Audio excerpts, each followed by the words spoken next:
आज हम रीजनिंग का प्रैक्टिस सेट 8वां देखेंगे। इसमें रीजनिंग के 20 इंपॉर्टेंट प्रश्न है।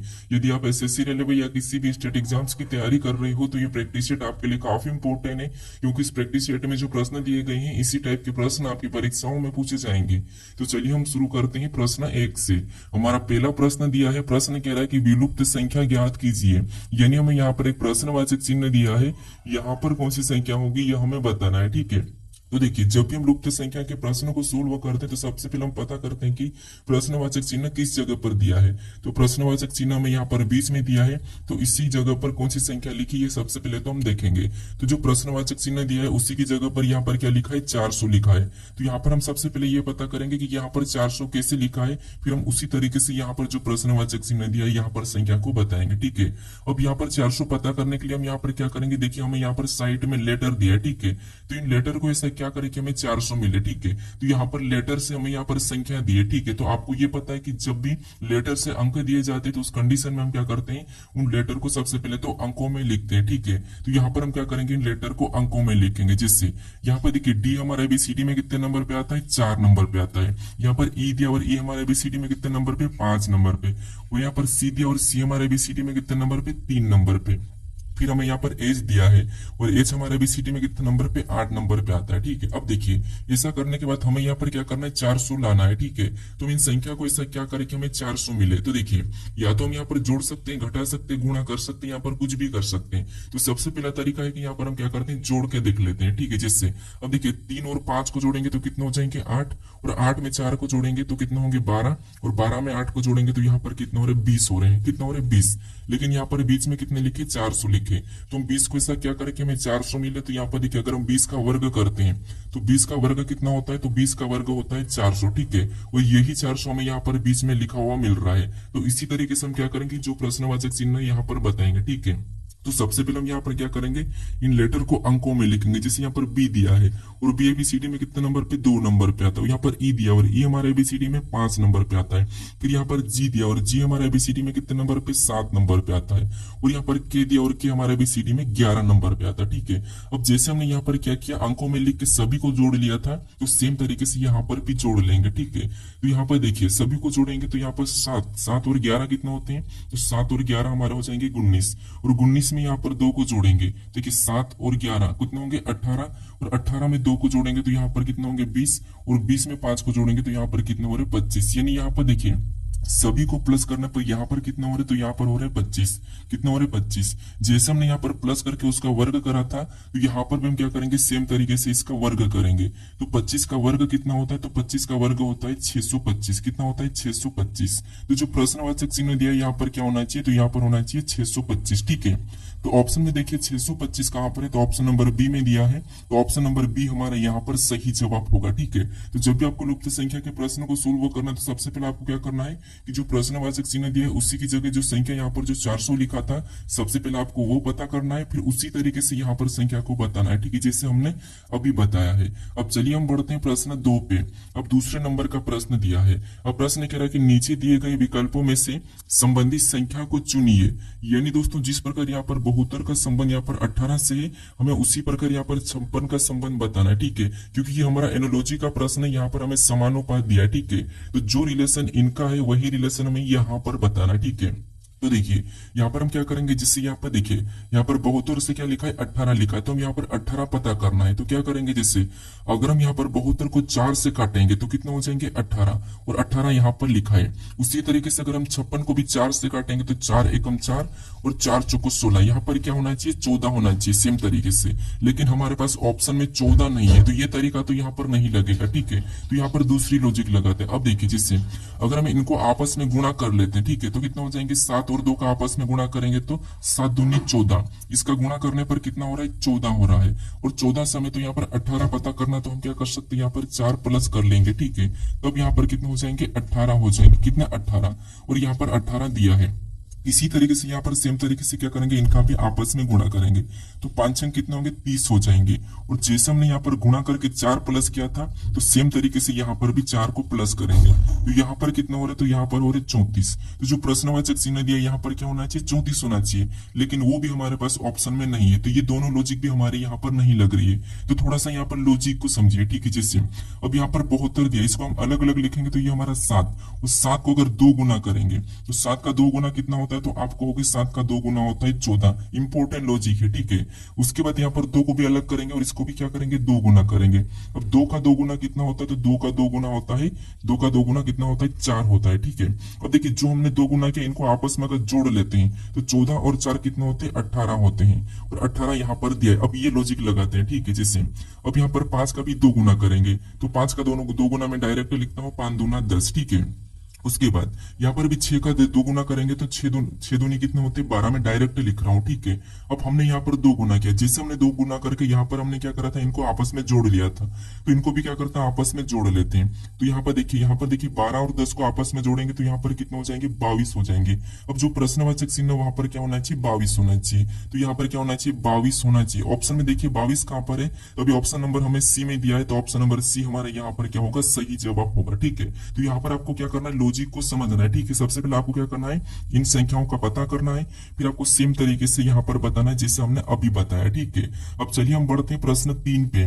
अब तीसरे नंबर का प्रश्न दिया है। अब प्रश्न कह रहा है कि नीचे दी गई श्रृंखला में प्रश्न चिन्ह के स्थान पर कौन सी संख्या आएगी। यानी श्रृंखला में एक प्रश्नवाचक चिन्ह दिया है, यहाँ पर कौन सी संख्या आएगी यह हमें बताना है, ठीक है। तो देखिए जब भी हम श्रृंखला के प्रश्न को सोल्व करते हैं तो सबसे पहले हम क्या करते हैं कि श्रृंखला पैटर्न को समझते हैं कि संख्या कैसे लिखी। जिससे यहाँ पर देखेंगे 60 के बाद क्या लिखा है, 30, और 30 के बाद 30, और 30 के बाद फिर 60, और 60 के बाद 240, और अगली संख्या हमें बताना है, ठीक है। तो अगर हम यहाँ पर ध्यान से देखते हैं तो देखिए पैटर्न को समझने के लिए हमें एक स्टेप चलना होगा। जिससे यहाँ पर 60 के बाद क्या लिखा है, 30 लिखा है, यहाँ पर आधा कर दिया, 60 का आधा। अगर इसको हम देखेंगे तो यहाँ पर 0.5 गुना किया, ठीक है। क्या किया, तो 0.5 गुना क्या किया, 0.5 गुना मतलब आधा। उसके बाद अगली संख्या पता करते हैं 30 से 30, तो यहाँ पर क्या कर सकते हैं, तो यहाँ पर 1 गुना, कितना गुना, 1 गुना, ठीक है। उसके बाद आगे देखेंगे तो 30 से यहाँ पर कितना लिखा है, 60, तो यहाँ पर क्या हो रहा है, तो यहाँ पर 30 का डबल यानी कि 30 का 2 गुना, यहाँ पर 2 गुना। फिर हम आगे देखेंगे तो यहाँ पर 60 से 240, तो यहाँ पर अचानक से संख्या बढ़ी है, मतलब 60 से 240, तो यहाँ पर कितना गुना हुआ है, तो यहाँ पर 60 का 4 गुना हुआ, कितना गुना, 4 गुना। अब इसी तरीके से गुना करके हमें क्या करना है, अगली संख्या बताना है, लेकिन उससे पहले हमें यहाँ पर पैटर्न को समझना होगा, ठीक है। जिससे यहाँ पर क्या हुआ था, 0.5 गुना यानी कि यहाँ पर आधा गुना, फिर इसी का डबल, यहाँ पर इसी का डबल 1 गुना हो गया, फिर इसी का डबल यहाँ पर 2 गुना हो गया, और इसी का डबल यहाँ पर 4 गुना होगा। तो अगली बताने के लिए हम यहाँ पर क्या करेंगे, 4 का डबल 8 गुना करेंगे, ठीक, क्या करेंगे, 8 गुना। तो यहाँ पर 240 का 8 गुना यानी कि 24 8 कितना होते हैं, 192, 24 8 192 होते हैं, और 0 का 0 पीछे लगेगा, तो 8 गुना करेंगे। तो जो प्रश्नवाचक चिन्ह दिया यहाँ पर क्या आना चाहिए, 1920। तो ऑप्शन में देखिए 1920 कहां पर है, तो ऑप्शन नंबर बी में दिया है, तो ऑप्शन नंबर बी हमारे यहाँ पर सही जवाब होगा, ठीक है। तो श्रृंखला को पैटर्न को समझना है हमें। अब चलिए हम बढ़ते हैं प्रश्न 4 पे। अब 4 नंबर का प्रश्न दिया है। अब प्रश्न कह रहा है कि दिए गए घन में अक्षर Z के विपरीत कौन सा अक्षर या चिन्ह होगा। यानी हमें यहाँ पर एक ओपन पासा यानी कि खुला पासा दिया है, ठीक है। इसमें हमें Z के विपरीत कौन सा अक्षर या चिन्ह होगा ये हमें बताना है, ठीक है। इसको थोड़ा सा ध्यान से समझिए, फिर इसके बाद आपको मैं पासे को बंद करना फिर खोलना ये भी बताऊंगा, ठीक है। तो ये तो हमें सिंपल सा कि खुले हुए पासे में विपरीत कैसे बताना ये यहाँ पर सीखना है। तो यहाँ पर ध्यान से सीखिए, अगर आपको पहले से आता हो तो अच्छी बात है, ठीक है। तो हमें यहाँ पर क्या पूछा है, Z के विपरीत कौन सा चिन्ह या लेटर होगा, ठीक है। तो देखिए जब भी आपको ओपन पासा मिले तो मैं आपको बता रखा हूं कि एक छोड़ के एक चलना। जैसे यहाँ पर देखेंगे तो स्टार के बाद यहाँ पर एक छोड़ेंगे तो यहाँ पर क्या होगा, डॉलर, यानी एक दूसरे के ये विपरीत है, ठीक है। उसके बाद यहाँ पर वाई के बाद और छोड़ेंगे तो यहाँ पर आया एंड, ये भी एक दूसरे के विपरीत है, और बचा हुआ ये एक दूसरे के विपरीत हो जाएगा, ठीक है। अब ये विपरीत कैसे बताना थोड़ा वो समझिए। जब भी आपको किसी भी चिन्ह या लेटर का विपरीत बताना हो तो उसका कोना और भुजा मिला हुआ नहीं होना चाहिए, ठीक है। जैसे यहाँ पर देखेंगे तो हमने स्टार का विपरीत बताया, ठीक है। इसका यहाँ पर ये हमारा ये कोना है, ठीक है। यहाँ पर ये कोने कोना और ये भुजा, ये हमारी भुजा है, और यहाँ पर कोने है। ये इसका विपरीत क्या है, तो इसका विपरीत डॉलर है, तो इसका कोना और भुजा दोनों का मिला हुआ नहीं है, मतलब इसका विपरीत है। इसमें क्या हमें सबका विपरीत बताना होता है, ठीक है। उसके बाद यहाँ पर y का देखेंगे, उसके बाद y का देखेंगे तो यहाँ पर भी इनका भी कोना और भुजा आपस में यहाँ पर मिला हुआ नहीं है, मतलब ये भी सही है। यानी कि आपको जितने भी जिस सभी का विपरीत बताना है तो सभी में कोने और भुजे मिले हुए नहीं होना चाहिए, तब आपका यहाँ पर एक दूसरे का विपरीत निकलेगा। ठीक है, अब हमें यहाँ पर किसका विपरीत पूछा है, तो हमें यहाँ पर जेड का विपरीत पूछा है। तो जेड का यहाँ पर क्या है, ए है। तो ऑप्शन नंबर ए में देखिए, तो ऑप्शन नंबर ए में ए दिया है, तो ऑप्शन नंबर ए हमारे यहाँ पर सही जवाब होगा। ठीक है, अब चलिए हम बढ़ते हैं प्रश्न 5 पे। अब 5 नंबर का प्रश्न दिया है। अब प्रश्न करें कि निम्नलिखित वर्गों में सबसे उपयुक्त वेन आरेख का चयन कीजिए। यानी हमें यहाँ पर छात्र दिया है, गिटार वादक दिया और अध्यापक दिया है। इसका वेन डायग्राम कैसा बनेगा, ये प्रश्न पूछा है। ठीक है, तो वेन डायग्राम का भी प्रश्न हर परीक्षाओं में पूछा जाता है और इंपॉर्टेंट है। अब देखिए, जब भी आपको वेन डायग्राम के प्रश्न को सोल्व करना है तो सबसे पहले आपको क्या करना है, तीनों शब्दों को ध्यान से देखना, क्या तीनों शब्दों को आप जानते हो या नहीं जानते हो, क्या उनका आपस में कोई रिलेशन है या नहीं है। लेकिन ये भी समझ में नहीं आता है तो फिर आपको क्या करना है, एक एक शब्द का डायग्राम बनाना है। ठीक है, कैसे वो समझिए। जैसे यहाँ पर हमें सबसे पहला शब्द दिया है छात्र, तो हम क्या करेंगे, छात्र का डायग्राम बना लेंगे। ठीक है, उसके बाद फिर हम क्या करेंगे, यहाँ पर दूसरे शब्द का बनाएंगे जो कि हमें यहाँ पर दिया है गिटार वादक। अब गिटार वादक का डायग्राम बनाने से पहले आपको ये समझना है कि जो आपने छात्र का डायग्राम बनाया, क्या छात्र और गिटार वादक का आपस में कोई संबंध है या नहीं है। तो हाँ, यहाँ पर अगर हम समझेंगे तो जो छात्र होते हैं, ठीक है, वो गिटार वादक भी होते हैं। ठीक है, गिटार वादक हो सकते हैं, क्या होते हैं, कुछ छात्र गिटार वादक हो सकते हैं, इसलिए यहाँ पर कुछ वाला डायग्राम बनेगा। सारे के सारे नहीं होंगे, कुछ होंगे, क्योंकि कुछ तो छात्र के अलावा कुछ अध्यापक भी होंगे, इसीलिए यहाँ पर कुछ वाला डायग्राम बना।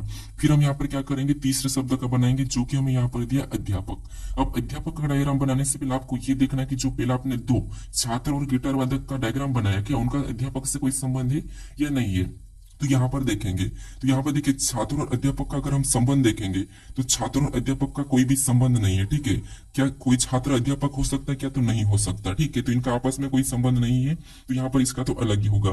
फिर हम यहाँ पर देखेंगे गिटार वादक, और यहाँ पर देखिए गिटार वादक और अध्यापक का, तो इनका आपस में संबंध देखिए, गिटार वादक कुछ अध्यापक क्या होते हैं, हो सकते हैं गिटार वादक भी हो सकते हैं। तो यहाँ पर गिटार वादक यानी यहाँ पर अध्यापक का भी इधर से कुछ वाला बनेगा, क्योंकि इनका तो आपस में कोई संबंध नहीं है, तो इनका तो अलग ही बन गया।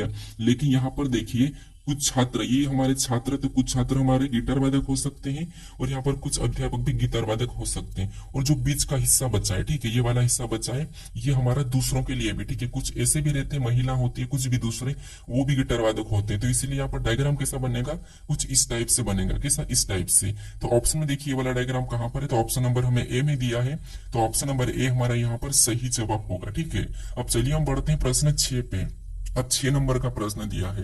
अब प्रश्न कह रहा है कि किसी कोड भाषा में गैलेक्सी को यहाँ पर LAGBYZ लिखा जाता है, तो उसी भाषा में वीकली को किस प्रकार लिखा जाएगा, ये प्रश्न पूछा है। ठीक है, ये हमारा कोडिंग डिकोडिंग का प्रश्न है। अब देखिए, कोडिंग डिकोडिंग में जब भी आपको यहाँ पर लेटर ही कोड दिया है, तो फिर आपको कैसे सोल्व करना वो समझिए। या तो आप यहाँ पर इनको डायरेक्ट भी देख सकते हैं, या फिर यहाँ पर थोड़ा सा समझने की कोशिश करना। आपको क्या करना, इसका कोड क्या दिया है, तो इसका कोड ये दिया है। ठीक है, तो हमें इनको लिख लेना, कैसे लिखना वो समझिए। जैसे यहाँ पर हम क्या करेंगे, सेम लिख लेंगे, जैसे गैलेक्सी है। ठीक है, तो यहाँ पर गैलेक्सी को सबसे पहले लिखेंगे, फिर इनका कोड लिख लेंगे। ठीक है, तो ये हमने गैलेक्सी लिख लिया, और इसका कोड लिखेंगे, तो इसका कोड कहाँ पर दिया, यहाँ पर क्या दिया है, तो सबसे पहले एल दिया है, फिर ए दिया है, फिर हमें यहाँ पर जी दिया है, फिर उसके बाद यहाँ पर हमें LHG, उसके बाद बी दिया है, और बी के बाद वाई दिया है, और वाई के बाद यहाँ पर जेड दिया है। ये इसका कोड दिया है। अब ये कोड कैसे लिखा हमें ये पता करना। जैसे या तो हम इसको इधर सीधे सीधे देख सकते हैं, या इनको क्रॉसिंग मेथड भी कुछ भी कर सकते हैं। हमें तो यहाँ पर कोड पता करना है। ठीक है, तो यहाँ पर अगर हम ध्यान से देखेंगे तो जो 3 लेटर हमें शुरू में दिखाई दे रहे हैं वो यहाँ पर भी हमें दिखाई दे रहे हैं। ठीक है, यहाँ पर भी हमें दिखाई दे रहे हैं। तो अब देखिए, जिससे हम इसको क्या कर सकते हैं, जैसे यहाँ पर क्रॉसिंग मेथड देखते हैं तो ये यहाँ से क्रॉस हो रहा है, ये यहाँ से हो रहा है, इसको यहाँ से ये पलटा के लिखा है। फिर अगले अगर हम 3 को देखते हैं, इनको 3 को देखेंगे तो यहाँ पर क्या हो रहा है, देखिए यहाँ पर +1 यानी कि 1 को जोड़ा है। ठीक है, यहाँ पर +1 किया है। फिर अगला देखेंगे x के बाद y, तो यहाँ पर भी +1 किया है। फिर y के बाद z को देखेंगे तो यहाँ पर भी +1 किया है। मतलब पहले 3 को क्रॉस में लिखा है, फिर बाद में लास्ट 3 वाले को यहाँ पर +1 करके लिखा है। तो हम भी क्या करेंगे, सेम तरीके से पहले 3 को तो क्रॉस में लिखेंगे, तो ये तो यहाँ पर इस प्रकार क्रॉस हो जाएंगे। ठीक है, कैसे हो जाएंगे, कुछ इस प्रकार क्रॉस हो जाएंगे। तो जो आगे वाला ई वो भी पीछे, मतलब जो ये वाला ई इधर आगे आ जाएगा, फिर ये वाला जो सीधा ही रहेगा तो यहाँ पर भी ई ही रहेगा। ठीक है, उसके बाद डब्ल्यू हमारा यहाँ पर पीछे हो जाएगा, इनके पीछे। अब हमने यहाँ पर 3 वाले को तो यहाँ पर क्रॉस में लिख लिया। अब इन 3 को हमें क्या करना है, सीधे ही +1 में लिखना है। तो के में 1 को जोड़ेंगे तो के के बाद क्या आता है, एल, उसके बाद एल में 1 को जोड़ेंगे तो एल के बाद क्या आता है, एम, उसके बाद वाई में 1 को जोड़ेंगे देखेंगे तो वाई के बाद क्या आता है जेड, ये हमने +1 करके लिखा है, ठीक है। अब ये हमें ऑप्शन में देखना है, तो ऑप्शन में देखिए EWLMZ, तो ऑप्शन नंबर हमें यहाँ पर बी में दिया है, तो ऑप्शन नंबर बी हमारा यहाँ पर सही जवाब होगा, ठीक है। तो सबसे पहले आपको इसका ये कोड कैसे लिखा है ये पता करना, फिर आपको यहाँ पर सेम तरीके से बताना है, ठीक है। अब चलिए हम बढ़ते हैं प्रश्न 7 पे। अब 7 नंबर का प्रश्न दिया है, प्रश्न कह रहा है कि नीचे दिए गए विकल्पों में से असंगत विकल्प का चयन कीजिए। यानी दोस्तों यहाँ पर हमें 4 विकल्प दिए, इनमें से 3 किसी न किसी प्रकार के समान है, लेकिन एक अलग है, उसी का हमें क्या करना है, चयन करना है, ठीक है। ये हमारा क्लासिफिकेशन का प्रश्न है, ठीक है, वर्गीकरण का। अब देखिए यहाँ पर हमें कितने 4 शब्द दिए, जो कि हमें देखिए चीता दिया है, शेर दिया है, तेंदुआ दिया और गाय दिया है। इनमें से 3 तो किसी न किसी प्रकार समान है, लेकिन एक अलग है, उसका हमें बताना है। तो यहाँ पर कोशिश करिए आप बताने की, हर प्रश्न की कोशिश करें कि आप भी सोल्यूशन निकालें, ठीक है। तो यहाँ पर देखिए जैसे अब चीता पे हमारा क्या है, एक जानवर है, शेर जानवर है, तेंदुआ जानवर है, गाय जानवर है। अब यहाँ पर जानवर तो 4 है, फिर अलग कौन सा है, तो देखिए थोड़ा सा समझने की कोशिश करें यहाँ पर अलग कौन सा है। तो यहाँ पर अगर हम देखेंगे तो चीता दिया है, यहाँ पर शेर दिया है और यहाँ पर तेंदुआ, ये जो 3 शब्द है, ये तीनों की तीनों क्या है, तो ये तीनों की तीनों मांसाहारी है, ठीक है, क्या है, मांसाहारी है। लेकिन जो गाय है ये क्या हमारी, तो ये हमारी शाकाहारी है, गाय क्या है, शाकाहारी है। तो ये इनसे अलग है, मतलब ऑप्शन नंबर हमारे यहाँ पर कौन सा वाला, डी वाला सही जवाब होगा, ठीक है, कौन सा, डी वाला। अब चलिए हम बढ़ते हैं प्रश्न 8 पे। अब 8 नंबर का प्रश्न दिया है। अब प्रश्न करें कि निम्नलिखित आकृति में कुल घनों की संख्या बताइए, यानी इस आकृति में घनों की संख्या कितनी ये हमें बताना है, ठीक है। अब ये थोड़ा सा इंपॉर्टेंट प्रश्न है, इससे पहले वाले प्रैक्टिस सेट में भी आपको मैं इसका छोटा घन उसकी ट्रिक बताया था, ठीक है, और उसके बाद में बताया था कि जब भी बड़ा वाला घन भी कैसे सोल्व करना, ठीक है। तो यहाँ पर देखिए जब भी आपको घनों की संख्या मिले और इस टाइप का कितना भी बड़ा हो, आपको कैसे काउंट करना वो ट्रिक समझिए, ठीक है। सबसे पहले आपको नीचे नीचे से स्टेप देखना, ये हमारी फर्स्ट स्टेप है, ये सेकेंड है और ये हमारी थर्ड है। अब इतना ही है, इससे भी बड़ा हो सकता है, एग्जाम में इससे भी बड़ा पूछ सकता है, ठीक है, लेकिन हमें यहाँ पर अभी इतनी स्टेप मिल रही है तो ऐसे देखना है। अब आपको क्या करना है, इस स्टेप में संख्या लिखना है। कैसे देखिए यहाँ पर नीचे वाली स्टेप में कैसे लिखेंगे, 1, फिर यहाँ पर भी 1 और यहाँ पर भी 1, क्योंकि ये हमारी पहली स्टेप है।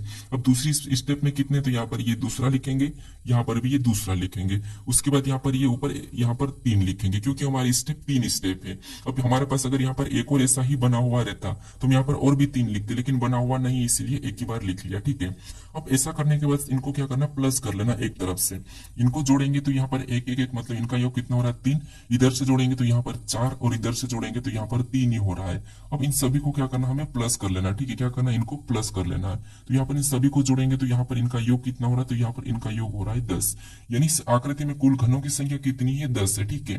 तो ऑप्शन में देखिए 10 कहां पर है, तो ऑप्शन नंबर ए में दिया है, तो ऑप्शन नंबर ए हमारा यहाँ पर सही जवाब होगा, ठीक है। तो कितना भी बड़ा घन हो आपको क्या करना है, नीचे स्टेप से, जैसे ये वाली स्टेप हमारी पहली स्टेप है, तो यहाँ पर आपको एक एक एक एक लिख लेना है, ठीक है, चाहे यहाँ पर कितना भी बड़ा हो।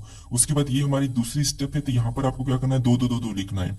फिर हमारी ये तीसरी स्टेप, तो यहाँ पर आपको क्या करना है, 3 3 3 3 लिखना है। उसके बाद और भी स्टेप होगी तो आपको क्या करना है, यहाँ पर चौथी स्टेप हो जाएगी तो 4 4 4 4 लिखते चलना है, ठीक है। तो इस प्रश्न का सही जवाब हमारा क्या है, ऑप्शन नंबर ए 10, ठीक है। अब चलिए हम बढ़ते हैं प्रश्न 9 पे। अब 9 नंबर का प्रश्न दिया है। अब प्रश्न कह रहा है कि नीचे दिए गए विकल्पों में से वह आकृति चुने जो दर्पण प्रतिबिंब को दर्शाता है, यानी यहाँ पर ए बी रेखा दी है, इसका यानी कि यहाँ पर फिक्सिंग का यहाँ पर क्या होगा, दर्पण प्रतिबिंब में ये फिक्सिंग कैसा दिखाई देगा, ये प्रश्न पूछ रहा है, ठीक है। तो देखिए आपको ये पता है कि ए बी रेखा मतलब इसकी छाया किधर, इस साइड बनेगी, ठीक है। तो हमें यहाँ पर क्या करना है, सबसे पहले किसकी बनेगी ये पता करना है। तो आपको पता है कि सबसे पहले तो यहाँ पर जी की बनेगी। अब जी उल्टा हो जाएगा, ठीक है, तो यहाँ पर सीधा ही दिख रहा है, आपको क्या करना है, ऑप्शन एलिमिनेट करना है, तो प्रश्न आपका जल्दी सोल्व होगा। तो जी तो सीधा ही दिख रहा है, मतलब ऑप्शन ए हमारा यहाँ पर नहीं होगा। फिर यहाँ पर एप का बन रहा है, तो एप का तो पहले बनेगा ही नहीं, तो ये भी नहीं होगा। अब यहाँ पर देखेंगे तो जी हमारा दोनों में समान है, ठीक है। फिर आगे देखेंगे तो आगे भी हमारा एन उस साइड से बनेगा, मतलब एन भी हमारा समान है, आई भी समान है, यहाँ पर एक्स भी समान है, इधर आई भी समान है। अब एप का फर्क है, तो एप हमारे यहाँ पर पीछे जाके कैसा हो जाएगा, तो आप कहोगे एप हमारा कुछ इस टाइप से बन जाएगा, ठीक है। तो यहाँ पर एप हमारा सीधा ही, मतलब ये भी नहीं होगा। हमारा ऑप्शन नंबर कौन सा वाला यहाँ पर सही होगा, तो ऑप्शन नंबर डी वाला। तो आपको यहाँ पर जब भी प्रतिबिंब वाला प्रश्न हो तो आपको हमेशा क्या करना है, ज्यादा से ज्यादा गलतियां ढूंढना है, ठीक है। तो ऑप्शन नंबर हमारा यहाँ पर डी वाला सही जवाब हो जाएगा। अब चलिए हम बढ़ते हैं प्रश्न 10 पे। अब 10 नंबर का प्रश्न दिया है। प्रश्न कह रहा है कि निम्नलिखित श्रृंखला में रिक्त पदों को पूरा कीजिए। यानी सीरीज में, यानी कि श्रृंखला में यहाँ पर कुछ यहाँ पर रिक्त स्थान दिए, ठीक है, इन अक्षरों का रिक्त स्थान है, इसी को हमें पूरा करना है। तो इस टाइप की जब भी श्रृंखला आपको पूछी जाएगी तो आपको किससे सोल्व करते हैं वो तो आपको पता ही होगा। जैसे सबसे पहला तरीका कि गिनना है, फिर उसका गुणनखंड निकालना है, फिर आपको उसमें भाग में काट लेना है, यानी कि जोड़े बनाना है, वो भी तरीका है, ठीक है। लेकिन एक और आसान तरीका आपको क्या करना है, पहले तो आसान तरीके से सोल्व करने की कोशिश करना है, आपका आसानी से जोड़ा भी बनेगा, ठीक है। कैसे, देखिए, अब हमें यहाँ पर रिक्त स्थान कहाँ पर देखने को मिला, तो यहाँ पर ये दो रिक्त स्थान है। अब यहाँ पर एस से पहले देखने को मिला है हमें रिक्त स्थान, जस्ट एस से पहले। तो हम देखेंगे कि एस से पहले कौन सा लेटर लिखा है, तो यहाँ पर एस से पहले हमें टी देखने को मिल रहा है, तो वहां पर भी हम क्या करेंगे, टी लिख लेंगे, ठीक है। क्या लिखेंगे, टी, जोड़े हमारे ऑटोमेटिक बनेंगे, तो यहाँ पर हम क्या करेंगे, टी को लिख लेते हैं। उसके बाद फिर और देखेंगे तो यहाँ पर हमें टी से पहले देखने को मिल रहा है रिक्त स्थान। अब टी से पहले हमें यहाँ पर क्या लिखा मिला है, यहाँ पर ए मिला है, तो वहां पर भी क्या करेंगे, ए को भर लेंगे, ठीक है। ये हमने ए को भी भर लिया। अब यहाँ पर पढ़िए तो आपका जोड़ा आसानी से बनेगा। तो ATSRD, ए मतलब यहाँ पर रिपीट हो रहा, मतलब यहाँ से हमारा जोड़ा बन गया है, ठीक है। अब आसानी से प्रश्न सोल्व हो जाएगा। ATSRD, तो आगे भी ATS, आपको पता है यहाँ पर टी के बाद क्या है, एस है, तो यहाँ पर भी हम एस को भरेंगे, और एस के बाद यहाँ पर आर है, तो वहां पर भी हम क्या करेंगे, आर को भरेंगे, ठीक है। तो यहाँ पर भी ATSRD, यहाँ पर भी एक जोड़ा बन गया है, ये हमारा समान जोड़ा बना है, ठीक है। ATSRD, तो अगला भी यहाँ पर ATSRD, ये भी हमारा एक जोड़ा बन गया है, ठीक है। ये भी हमारा एक जोड़ा बन गया है। आगे देखेंगे तो समान जोड़ा, यानी कि यहाँ पर ए आ जाएगा, इसके बाद आपको पता है क्या है, तो यहाँ पर आर आ जाएगा, और लास्ट में ये डी है, ठीक है।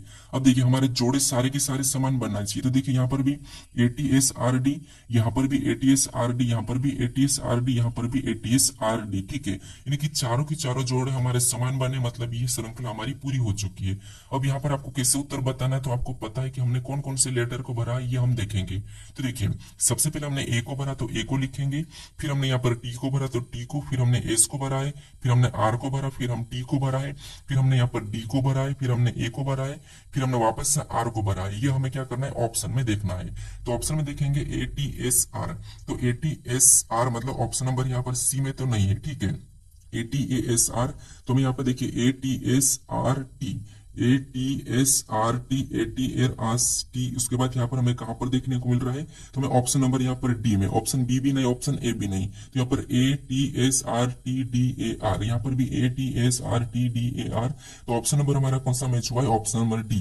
तो डी वाला सही जवाब हो जाएगा, ठीक है। अब चलिए हम बढ़ते हैं प्रश्न 11 पे। अब 11 नंबर का प्रश्न दिया है। अब प्रश्न कह रहा है कि एक पंक्ति में उत्तर की ओर समूह करके KLMNO बैठे हैं, NO के बाएं बैठा है, ML के बाएं बैठा है, जो के दाएं बैठा है, और KO के दाएं बैठा है, तो बताइए M के दाएं कौन बैठा है, ठीक है। तो यहाँ पर देखिए ये हमारा बैठक अवस्था का प्रश्न है। हमें यहाँ पर कह रहा है कि एक पंक्ति में उत्तर की ओर समूह करके बैठे हैं, मतलब जैसे आप जैसे बैठ के वीडियो देख रहे हैं उसी टाइप से हमको इनको भी बिठाना है, ठीक है। जैसे आपका दाया भी किधर है, तो आपका दाया भी इस साइड होगा, और बाया किधर होगा, तो बाया आपका इस साइड होगा, तो इनका भी वैसा ही रहेगा, ठीक है, क्योंकि हमें यहाँ पर उत्तर की ओर कहा है, तो आपको अपने आप को ले लीजिए, ठीक है। अब देखिए यहाँ पर कह रहा है कि एक पंक्ति में उत्तर की ओर समूह करके KLMNO बैठे हैं, ठीक है। उसके बाद कह रहा है कि NO के बाएं बैठा है। अब O के बाएं कौन बैठा है, तो N बैठा है, N O के बाएं बैठा है। तो आपको पता है बाया किधर है, तो बाया इस साइड है, मतलब N कहां पर बैठा है, यहाँ पर। फिर आगे कह रहा है कि ML के बाएं बैठा है, जो K के दाएं बैठा है। तो इस लाइन को छोड़ दीजिए अभी, ठीक है, इस लाइन को भी छोड़ दीजिए, आगे पढ़िए। और KO के दाएं बैठा है, के ओ के दाएं बैठा है, मतलब ओ का दाएं किधर होगा, इधर होगा, तो यहाँ पर किधर, इस साइड के बैठा है, ठीक है, के ओ के दाएं बैठा है। अब हम ऊपर वाली लाइन पढ़ेंगे, ठीक है। ऊपर वाली लाइन में क्या करा कि एम एल के बाएं बैठा है, जो के दाएं बैठा है, एम एल के बाएं बैठा है, जो के दाएं, मतलब के का दाएं किधर है, इधर है, तो यहाँ पर कौन बैठ गया, एम बैठ गया। और एम एल के बाएं बैठा है, मतलब एल किधर होगा, तो एल यहाँ पर होगा, ठीक है। अभी इसके बाएं है, तो अभी हम यहाँ पर सही बिठा चुके हैं, ठीक है। अब प्रश्न करा कि तो बताइए एम के दाएं कौन बैठा है। तो एम के दाएं यहाँ पर देखिए, आपको पता है आपका बाया किधर, इधर, और दाया इधर। तो एम के दाएं कौन बैठा है, तो आपको पता है यहाँ पर एल बैठा है। तो यहाँ पर इसका सही जवाब क्या होगा, एल होगा, मतलब ऑप्शन नंबर ए हमारा यहाँ पर सही जवाब होगा। अगर आप ध्यान से प्रश्नों को पढ़ते तो आपको आंसर पहले ही मिल जाता है। यहाँ पर प्रश्न करा कि तो बताइए एम के दाएं कौन बैठा है। तो यहाँ पर हमें देखने को मिला था कि एम एल के बाएं बैठा है, तो इसका मतलब ये है कि एम के दाएं कौन बैठेगा, एल बैठेगा। आसानी से पहले ही आंसर दे सकते थे, ठीक है। तो यहाँ पर हमारा ऑप्शन नंबर कौन सा वाला, ए वाला सही जवाब हो जाएगा। अब चलिए हम बढ़ते हैं प्रश्न 12 पे। अब 12 नंबर का प्रश्न दिया है। अब प्रश्न कह रहा है कि नीचे दिए गए विकल्पों में से संबंधित युग्मों को चुनिए। यानी दोस्तों जिस प्रकार यहाँ पर कुचिपुड़ी और आंध्र प्रदेश का जो संबंध है वही संबंध हमें यहाँ पर बताना है ऑप्शन में से, ठीक है। तो हम यहाँ पर पता करेंगे कि कुचिपुड़ी और आंध्र प्रदेश का आपस में कैसा संबंध है। तो यहाँ पर आपको थोड़ा सा पता होगा कि जो कुचिपुड़ी ये क्या एक शास्त्रीय नृत्य है, ठीक है। और ये कहाँ का है, तो ये हमारा आंध्र प्रदेश का है। तो इसका संबंध किससे दिया है, आंध्र प्रदेश से दिया है, ठीक है। तो इसी तरह हम ऑप्शन में ढूंढेंगे। तो यहाँ पर हमें क्या दिया, तो यहाँ पर भरतनाट्यम उत्तर प्रदेश दिया है। तो भरतनाट्यम तो हमारा कहाँ का है, तमिलनाडु का है। तो ये तो हमारा इसके जैसा नहीं है, ठीक है। ये हमारा इसके जैसा नहीं है, तो ये गलत होगा, ठीक है। उसके बाद यहाँ पर मोहिनी अट्टम असम दिया है। तो मोहिनी अट्टम ये कहाँ का है, तो ये केरल का है, मतलब ये भी हमारा नहीं होगा, ठीक है। उसके बाद यहाँ पर कथकली, यानी कि कथकली हमारे कहाँ की, केरल की, मतलब ये हमारा सही है, ठीक है। उसके बाद नीचे देखेंगे ऑप्शन नंबर डी में, तो यहाँ पर मणिपुरी उड़ीसा दिया है। तो मणिपुरी तो मणिपुर का है, उड़ीसा का नहीं है। तो ये भी हमें यहाँ पर गलत दिया है, ठीक है। तो जो संबंध इनमें है, ठीक है, जो संबंध यहाँ पर है वही की वही संबंध हमें कहाँ पर दिखाई दिया, तो ऑप्शन नंबर सी में। तो ऑप्शन नंबर सी हमारा यहाँ पर सही जवाब हो जाएगा, ठीक है। अब चलिए हम बढ़ते हैं प्रश्न 13 पे। अब 13 नंबर का प्रश्न दिया है। अब प्रश्न कह रहा है कि दिए गए समीकरण को सही करने के लिए किन दो संख्याओं को आपस में बदलना चाहिए। लेकिन यहाँ पर कह रहा है कि अंकों को नहीं, तो अंकों को नहीं वो समझिए। जैसे यहाँ पर 14 लिखा है, ठीक है, 14 के यानी कि 14 संख्या लिखी, इसके अंकों को बदल के हम क्या बना सकते हैं, 41 बना सकते हैं। उसके बाद यहाँ पर संख्या 12 लिखिए, इसके भी अंकों को बदल के हम यहाँ पर क्या बना सकते हैं, 21 बना सकते हैं। लेकिन हमें यहाँ पर ये कह रहा है कि यहाँ पर अंकों को नहीं, इसका मतलब ये है कि यहाँ पर हम 21 नहीं बना सकते और 41 भी नहीं बना सकते। हमें सिर्फ संख्याओं को चेंज करना है। हम किन दो संख्याओं को चेंज करें कि हमारे यहाँ पर समीकरण सोल्व होने पर 14 आ जाए, ये हमें पता करना है। तो ये हम ऑप्शन से देखेंगे, ठीक है। अब देखिए पहला ऑप्शन कह रहा है कि 8 और 6 को बदलना। कि हम 8 और 6 को बदल के देख लेते हैं। तो यहाँ पर 8 की जगह 6 को रखेंगे और 6 की जगह 8, ठीक है। तो यहाँ पर क्या है, गुणे का चिन्ह, तो गुणा लगाएंगे और 6 की जगह 8 को रखेंगे। फिर प्लस का चिन्ह वैसा ही रहेगा, 12, ये समीकरण वैसी उतर जाएगी, ठीक है। उसके बाद यहाँ पर भागी 2, उसके बाद -4। अब इस समीकरण को हमें बोर्डमास रूल पे सोल्व करना है। तो सबसे पहले भाग देंगे, तो कितनी बार में गए, 6 बार में गया, ठीक है। उसके बाद यहाँ पर गुणा करेंगे, तो यहाँ पर 8 से कितने होते हैं, 48 होते हैं। तो 48 लिखेंगे, ऊपर से प्लस वैसा ही लगा लेंगे, इधर से -4 को भी वैसा ही उतारेंगे। फिर यहाँ पर देखिए 48 और 6 को जोड़ेंगे, तो यहाँ पर कितने हो रहे, 54 हो रहे, और -4 करेंगे तो यहाँ पर कितने हो रहे, 50 हो रहे। लेकिन समीकरण में क्या लिखा है, 14 लिखा है। मतलब 8 और 6 को तो हम बदल के ये समीकरण सोल्व नहीं कर सकते हैं। तो ऑप्शन हमारा कौन सा वाला, ए वाला तो नहीं होगा। अब हम ऑप्शन बी से देखेंगे। तो यहाँ पर ऑप्शन बी में क्या दिया, तो यहाँ पर 2 और 6 दिया है। तो यहाँ पर 8 को वैसा ही लिखेंगे, गुणे का चिन्ह देखिए 8 को वैसा ही लिखना है, गुणे का चिन्ह भी वैसा ही लगाना है, ठीक है। फिर संख्या बदलना है। अब यहाँ पर 2 और 6, मतलब 6 की जगह 2 लिखना है हमें। अब देखिए प्लस का चिन्ह वैसा ही रहेगा, 12 भी वैसा ही रहेगा, भागित का भी वैसा ही रहेगा, और यहाँ पर 2 की जगह हमें यहाँ पर 6 को लिख लेना है और -4 उतार लेंगे, ठीक है। अब इस समीकरण को सोल्व करके हमें यहाँ पर भी 14 आना चाहिए, ठीक है। तो यहाँ पर देखिए सबसे पहले भाग देंगे, तो आपको पता है यहाँ पर बोर्डमास रूल पे यहाँ पर भाग देंगे तो कितनी बार में गया, तो 6 दूनी 12, मतलब 2 बार में, ठीक है। प्लस का चिन्ह वैसा ही उतरेगा, इधर से गुणा करेंगे तो 8 दूनी कितने होते हैं, 16 होते हैं, ठीक है। ये 16 हो गया, इधर से -4 भी उतर जाएगा। अब देखिए यहाँ पर आपस में जोड़ेंगे तो 16 और 2 कितने होते हैं, 18 होते हैं। कितना, 18। और यहाँ पर -4 को लिख के क्या करेंगे, माइनस करेंगे, तो यहाँ पर कितने हो रहे हैं, तो 18 में से 4 को घटाएंगे, मतलब यहाँ पर 14 हो रहे हैं। हाँ, इस समीकरण को सोल्व करने पर हमारे कितना आ गए, 14 आ गए, और यहाँ पर 14 दिया है। तो किन दो संख्याओं को हम बदलेंगे कि हमारे 14 आ जाएंगे, 2 और 6 को। तो ऑप्शन नंबर हमारा यहाँ पर कौन सा वाला, बी वाला सही जवाब हो जाएगा, ठीक है। अब चलिए हम बढ़ते हैं प्रश्न 14 पे। अब 14 नंबर का प्रश्न दिया है। अब प्रश्न करेक्ट निम्नलिखित शब्दों की व्यवस्था की तार्किक और अर्थपूर्ण क्रम को चुने। यानी हमें यहाँ पर साइकिल दिया है, कार दिया है, ट्रेन दिया है, बस दिया है और मोटरसाइकिल दिया है। इसका हमें तार्किक और अर्थपूर्ण क्रम को चुनना है, ठीक है। तो तार्किक और अर्थपूर्ण का मतलब ये है, या तो ये घटते क्रम में होगा या फिर ये बढ़ते क्रम में होगा, ठीक है। तो यहाँ पर अगर हम देखेंगे तो इनमें सबसे मोटा कौन सा है, तो आपको यहाँ पर सबसे बड़ा तो ट्रेन है, और सबसे छोटा क्या है, तो सबसे छोटा यहाँ पर साइकिल है, ठीक है। या तो साइकिल पहले होगी या फिर ट्रेन पहले होगी। तो 3 नंबर वाला पहले होगा या फिर 1 नंबर वाला। तो ऑप्शन में देखेंगे तो सभी में यहाँ पर 1 नंबर वाला पहले दिख रहा है। तो ये हमारा क्या है, बढ़ते क्रम में है, ठीक है। तो यहाँ पर सबसे पहले क्या होगी, साइकिल होगी। तो हम 1 नंबर वाले को पहले ले लेंगे। उसके बाद फिर क्या होगा, तो साइकिल के बाद तो आपको होगी मोटरसाइकिल होगी। तो यहाँ पर हम क्या करेंगे, 5वें नंबर वाले को लेंगे, ठीक है। अब मोटरसाइकिल के बाद फिर क्या होगा, तो आप यहाँ पर कहोगे मोटरसाइकिल के बाद कार होगी, क्योंकि फिर कार होगी तो हम क्या करेंगे, यहाँ पर दूसरे नंबर वाले को लेंगे। फिर कार के बाद क्या होगा, तो कार के बाद बस होगी, तो फिर हम यहाँ पर क्या करेंगे, चौथे नंबर वाले को लेंगे। और बस के बाद लास्ट क्या होगा, तो लास्ट हमारी ट्रेन हो जाएगी, जो कि सबसे बड़ी है। तो यहाँ पर तीसरे नंबर वाले को, ठीक है। अब ऑप्शन में देखेंगे 15, 24, 3 कहाँ पर है, तो 15, 24, 3 हमें ऑप्शन नंबर बी में देखने को मिला। तो हमारा ऑप्शन नंबर कौन सा वाला, बी वाला सही जवाब हो जाएगा, ठीक है। अब चलिए हम बढ़ते हैं प्रश्न 15 पे। अब 15 नंबर का प्रश्न दिया है। अब प्रश्न यहाँ पर दिया, यहाँ पर हमें कथन दिया है और यहाँ पर हमें निष्कर्ष दिया है। तो सबसे पहले तो हमें यहाँ पर कथन को समझना है और कथन जो कह रहा है उसको हमें क्या करना है, सत्य मानना है, ठीक है। फिर उसके बारे में निष्कर्ष सही कह रहा है या गलत कह रहा है ये हमें बताना है, ठीक है। तो सबसे पहले तो हम यहाँ पर क्या करेंगे, कथन को समझेंगे। तो कथन कह रहा है कि कुछ पुरुष तैराक है। तो यहाँ पर कथन क्या कह रहा है कि कुछ पुरुष क्या है, तैराक है। तो यहाँ पर हम डायग्राम से समझेंगे कि कुछ पुरुष, ये हमारा डायग्राम पुरुष का बना है और कुछ पुरुष क्या है, तैराक है। तो यहाँ पर डायग्राम कैसा बनेगा, ऐसा वाला बनेगा, कुछ वाला, ठीक है। अब कुछ पुरुष क्या है, तैराक है, ठीक है। उसके बाद यहाँ पर दूसरा दूसरा कथन कह रहा है कि सभी तैराक एथलीट है। अब जितने भी तैराक क्या है, सभी के सभी एथलीट है। तो यहाँ पर तैराक सभी के सभी एथलीट के अंदर बन जाएंगे, ठीक है। तो डायग्राम कैसा बनेगा, इस टाइप से बनेगा और एथलीट का मैं ए ले लेता हूँ। अब इसके बारे में निष्कर्ष से क्या कह रहा हूं, हमें ये देखना है। तो पहला निष्कर्ष कह रहा है कि कुछ एथलीट पुरुष है। तो यहाँ पर हमें कुछ एथलीट पुरुष दिखाई दे रहे हैं, इसका मतलब ये हमें सही कह रहा है, ठीक है। उसके बाद अब दूसरे को देखेंगे तो कोई भी एथलीट पुरुष नहीं है, लेकिन हमें तो यहाँ पर कुछ एथलीट पुरुष दिखाई दे रहे हैं, तो ये तो गलत कह रहा है, मतलब ये दूसरे वाला हमें गलत कह रहा है। फिर तीसरों को देखेंगे तो तीसरा कह रहा है कि कुछ एथलीट तैराक है। हमें यहाँ पर कुछ एथलीट क्या, सभी की सभी तैराक एथलीट है, तो यहाँ पर कुछ तो होगा, तो इसीलिए यहाँ पर तीसरा वाला भी अभी सही कह रहा है, ठीक है। तो निष्कर्ष कौन कौन से सही कह रहे हैं, तो यहाँ पर पहला और तीसरा। तो ऑप्शन में देखिए, तो ऑप्शन नंबर हमें यहाँ पर बी में दिया है, तो ऑप्शन नंबर बी हमारा यहाँ पर सही जवाब होगा, ठीक है। अब चलिए हम बढ़ते हैं प्रश्न 16 पे। अब 16 नंबर का प्रश्न दिया है। अब प्रश्न करें कि नीचे दिए गए विकल्पों में से संबंधित आकृति का चयन करें, यानी हमारे एनालॉजी आकृति का प्रश्न है, ठीक है। जिससे जो संबंध इन आकृतियों में, वही संबंध हमें यहाँ पर बताना, ठीक है। तो सबसे पहले हम पता करेंगे कि इस आकृति से इस आकृति का क्या संबंध है, वही संबंध हम फिर यहाँ पर बताएंगे, ठीक है। तो यहाँ पर देखिए, अगर हम यहाँ पर देखेंगे तो ये आकृति हमारी बनी हुई है और यहाँ पर लाइन वाली है। तो इसको हम कैसे पता करेंगे वो समझिए। जैसे यहाँ पर अगर हम डंडिया को गिनेंगे तो यहाँ पर देखिए 1, उसके बाद ये 2, फिर ये 3, फिर ये 4, ये 5। यहाँ पर 5 डंडियां है और इन्हीं 5 ही डंडियों से मिलकर यहाँ पर एक आकृति बन चुकी है, ठीक है। तो उसी तरीके से हम यहाँ पर बताने के लिए क्या करेंगे, यहाँ पर डंडियां गिनेंगे और उन्हीं डंडियों से मिलकर आकृति बनाना है, ठीक है।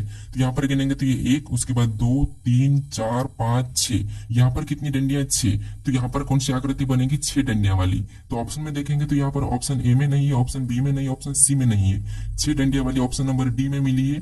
तो ऑप्शन नंबर डी हमारा यहाँ पर क्या होगा, सही जवाब हो जाएगा, ठीक है। अब चलिए हम बढ़ते हैं प्रश्न 17 पे। अब 17 नंबर का प्रश्न दिया है। अब प्रश्न कह रहे कि एम पी का पुत्र है, क्यू ओ की पोती है, जो पी का पति है। एम का ओ से क्या संबंध है, ये प्रश्न दिया है, ठीक है। ये प्रश्न हमारा रक्त संबंध का प्रश्न है। अब प्रश्न कह रहे कि एम पी का पुत्र है, तो एम किसका पुत्र है, पी का पुत्र है। तो यहाँ पर पुत्र नीचे लिखाएगा, ठीक है। पी का पुत्र है तो एम नीचे लिखाएगा। अब पुत्र है तो हम यहाँ पर क्या करते हैं, प्लस का चिन्ह लगा लेते हैं। अब आगे प्रश्न कह रहा है कि क्यू ओ की पोती है, जो पी का पति है, यानी कि क्यू ओ की पोती है जो पी का पति है। इसका मतलब ये है कि पी का पति कौन हो जाएगा, ओ हो जाएगा, ठीक है। अब ये पति है तो यहाँ पर प्लस लगा लेंगे। अब ये इसकी पत्नी होगी, ठीक है। तो यहाँ पर हम माइनस लगा लेते हैं। और यहाँ पर क्या कह रहा है कि क्यू ओ की पोती है, तो इसका मतलब ये कि एम की कौन होगी, पुत्री होगी। क्या होगी, पुत्री होगी, ठीक है। इसकी पुत्री है।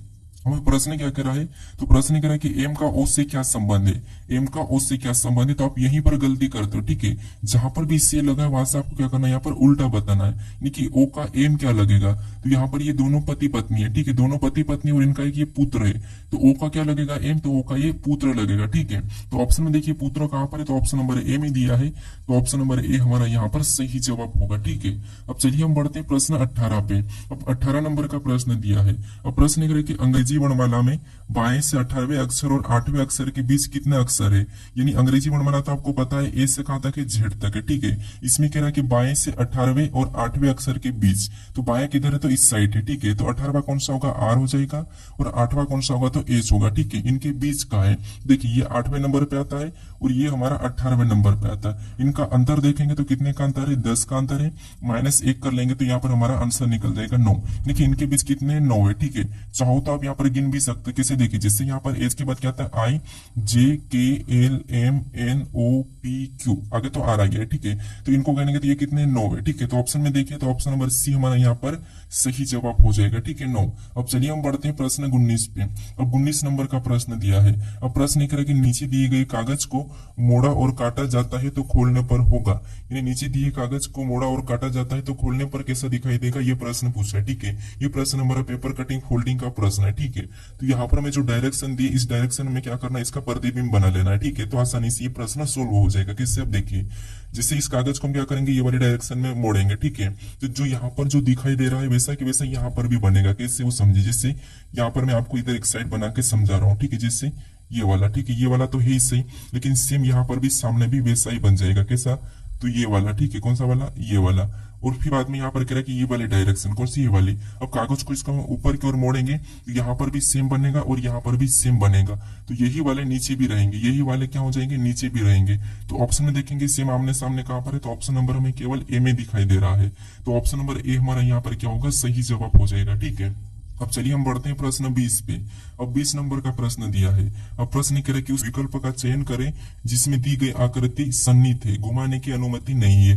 यानी जो आकृति हमें यहाँ पर दी है, ये आकृति किस विकल्प में ऐसी की ऐसी है, ये हमें बताना है, ठीक है। घुमाने की अनुमति नहीं, हमें जैसी ये आकृति दिखाई दे रही है वैसी की वैसी हमें ऑप्शन में ढूंढना है, ठीक है, कि कहाँ पर दिखाई दे रही है। तो ऑप्शन अगर हम यहाँ पर देखते हैं तो यहाँ पर वैसी की वैसी हमें कहाँ पर देखने को मिल रही है, तो हमें यहाँ पर ये वाला ऑप्शन यहाँ पर देखने को मिल रही है, ठीक है। कहाँ पर? ये यहाँ पर, ये हमें यहाँ से ये गया, यहाँ से ये, और ये हमें यहाँ पर देखने को मिल रही है। तो ऑप्शन नंबर हमारा कौन सा वाला? डी वाला सही जवाब होगा, ठीक है। क्योंकि हमें यहाँ पर डी में ये वाली आकृति देखने को मिली, तो ऑप्शन नंबर हमारा डी वाला सही जवाब होगा। अब चलिए हम बढ़ते हैं प्रश्न 21 पे। अब ये आपका टेस्ट क्वेश्चन है, तो इसका सही जवाब क्या है ये मुझे कमेंट करके बताइए। अगर आप इस चैनल को अभी तक सब्सक्राइब नहीं कर रहे हो तो यहाँ पर आपको एक लोगो दिखाई देगा, यहाँ पर क्लिक करके आप इस चैनल को जरूर सब्सक्राइब कर लीजिएगा। अगर आप इससे पहले वाले वीडियो को नहीं देखे हो तो यहाँ पर क्लिक करके उस वीडियो को भी जरूर देख लीजिएगा, ठीक है। अगर आप इस वीडियो को अभी तक शेयर नहीं कर रहे हो तो जरूर शेयर कर दीजिएगा, ठीक है। अब चलिए हम मिलते हैं नेक्स्ट वीडियो में।